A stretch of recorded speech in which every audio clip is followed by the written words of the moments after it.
তোমার রাস্তায় ফালায়া ইচ্ছা মতো লাইতেছে আর মাথায় খালি একজন এসে এমন জোরে একটা মাথায় ঘুষি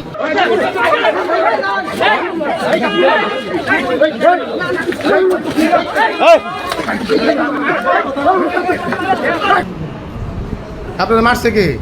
আমারে সাকাতের লোকজন মারছে।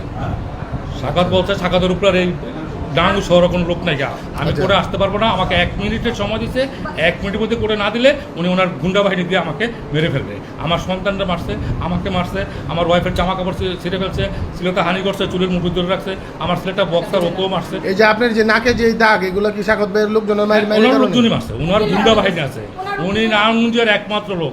আমি এটা তারেক জিয়া সাহেবের কাছে এটার ন্যায্য বিচার চাই। সাকত ভাইয়ের কে এত সাহস দিছে একটা লোক কোর্টে আসতে পারবে না? আমি টাকা পাই, আমি বাদী, আমি কোর্টে আসতে পারবো না। আপনি কি মামলা করছেন? আমি মামলা করছি, 2টা মামলা করছি। আগে একবার আমাকে মারছিল। সাকত ভাই আপনার অপোজিট পক্ষের লয়ার? হ্যাঁ, অফিসের লক্ষ্যে উনি বলছে আমি টাকা খাইছি, তুমি আসতে পারবো না করে। আচ্ছা, বাদী হোক যাই হোক করে আসতে পারবো না। আর কার আর মারছে কার? আপনাদের কি করছে বলেন? বলো আপনাদের কি করছে? আমার গায়ে হাত দিছে, জামা কাপড় ছিঁড়ে ফেলছে। দাঁড়াইতে পারতেছি না, আমার চুলের মোটাই ধরে আমি কেন বলছি যে আমার বাচ্চাটাকে নিয়ে যাই, এজন্য আমার জামা কাপড় ছিঁড়ে ফেলছে, আমার গায়ে অনেক, আমার চুলের গুছাই ধরে আমাকে ঘুষাইছে, থাপড়াইছে, আমার শিরোধাহানির চেষ্টা করছে। আপনার কি করছে?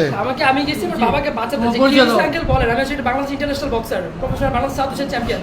আমি কেন বলছি যে আঙ্কেল মারামারি করতেছে কেন? বাস এই যে বেদর মার, এই যে আমার বাবাকে কেন আমি বাঁচাতে গেছি, আমি স্বাগত লোক, তুই আমার চিনোস, আমি এখন সারাটা ফোন দিতেছি, তোর বাসায় এলাবো, তোর তুলাসাত করে নেবো, পিস করে বুড়িগঙ্গা ফালা দিলে কিছু যায় আসে না আমাকে।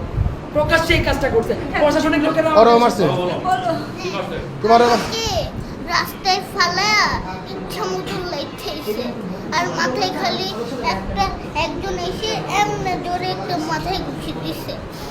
আমার পেটটা অনেক ব্যথা করে। আচ্ছা ঠিক আছে।